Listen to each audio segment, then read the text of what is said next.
දැන් කොටස් ගන්න විදිය දැනගත්තා. දැන් අපි බලමු මේ කොටස් වලින් පෝර්ට්ෆෝලියෝ හදාගන්නේ කොහොමද කියන එක ගැන.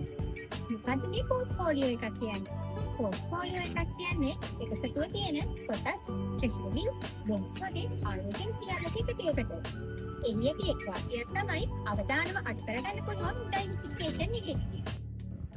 හොඳ පෝර්ට්ෆෝලියෝ එකක් කියන්නේ මොකද්ද? හොඳ පෝර්ට්ෆෝලියෝ එකක තිබෙන ලක්ෂණ කීපයක් තියෙනවා.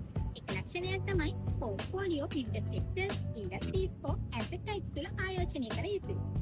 තවත් ලක්ෂණයක් තමයි පරිත්‍යාග අතර සමතුලිතතාවයක් තිබේ. මෙය අනිරෝධ සමගතා ස්ටේබල් ඩිවිඩන්ඩ් සමතුලිතතර සමාන්තර ආයෝජනය කිරීමෙන් ඇති වෙනවා. තවත් ලක්ෂණයක් තමයි කන්සිස්ටන්ට් මොනිටරින්. එනම් පර්ෆෝමන්ස් එක වරින් වර පරීක්ෂා කිරීම. ස්ටොක් පෝර්ට්ෆෝලියෝ එකක් නිර්මාණය කරගන්න කොහොමද? මේ අපට පියවර කිහිපයකින් පැහැදිලි කරගන්න පුළුවන්. පළමු පියවර ඔබේ මූල ඉලක්ක සකස් කර ගැනීම. ඒ කියන්නේ ඔබේ ඉලක්ක කෙටි කාලීනද දිග කාලීනද යන්න පැහැදිලිව හඳුනාගත යුතුයි. දෙවන පියවර ක්ෂේත්‍ර මිශ්‍රණයක් තෝරා ගන්න. ඒ කියන්නේ ඔබේ ආයෝජනයේ කුමන ක්ෂේත්‍රවල යොදවන්නේද යන්න තීරණය කිරීම. තුන්වන පියවර මූලික වශයෙන් ශක්තිමත් ෂෙයා තෝරා ගැනීම. හතරවන පියවර තමයි සෑම ස්ටොක් එකකටම කොපමණ මුදලක් යොදවනවාද යන්න තීරණය කිරීම. අවසාන පියවර තමයි මාසික පර්ෆෝමන්ස් එක මැන බැලීම. පෝර්ට්ෆෝලියෝ එක මැනේජ් කරන්නේ කොහොමද?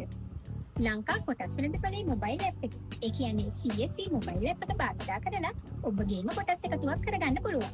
මේ හරහා කොටස් වල වෙළඳපොළ වටිනාකම, ලාභ අලාභ වගේ දේවල් පහසුවෙන් බලා ගන්න පුළුවන්. තවත් ආකාරයක් තමයි Excel sheet එකක් හෝ වෙනත් tracking app එකක් භාවිතයෙන් ඔබගේ කොටස් වල වටිනාකම දැනගන්න පුළුවන්. තවත් ආකාරයක් තමයි ඔබේ කොටස් ආයෝජනය කළ සමාගමේ වාර්ෂික වාර්තාද හරහා ඔබේ කොටස් වල performance එක බලා ගන්න පුළුවන්. මේ හරහා පෝර්ට්ෆෝලියෝ එකේ වැඩියෙන් තියෙන හෝ ප්‍රතිලාභ ලබා නොදෙන කොටස් පහසුවෙන් වෙන් කරගත හැකියි.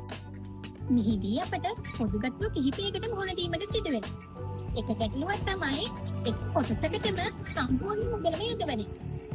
මුළු මුදලම එක සමාගමකට දාන්න යන්න එපා. ඩයිවර්සිෆිකේෂන් එකක් නැති වී යාමෙන් හදිසි අලාභයකට උනත් මුහුණ දෙන්න පුළුවන්. තවත් ගැටලුවක් තමයි ඉමෝෂනල්ස් වලට වහල් වීම. තීරණ ගන්නා විට ඉමෝෂනල් නොවි තාර්කිකව සිතා බලා තීරණ ගත යුතුයි. ඒ වගේම අනිවාර්යයෙන්ම විශ්වාසවන්ත මත තොරතුරු මත පමණක් තීරණ ගත යුතුයි. ඔබේ පෝර්ට්ෆෝලියෝ එක ප්ලෑන් කරලා මැනේජ් කළොත් ඔබට පුළුවන් වාසි බොහොමයක් ලබා ගන්න. අපි ඊළඟ වීඩියෝ එකේදී කතා කරනවා ඩිවිඩන්ඩ්ස්, කැපිටල් ගේන්ස් කියන්නේ මොනවද කියන එක ගැන.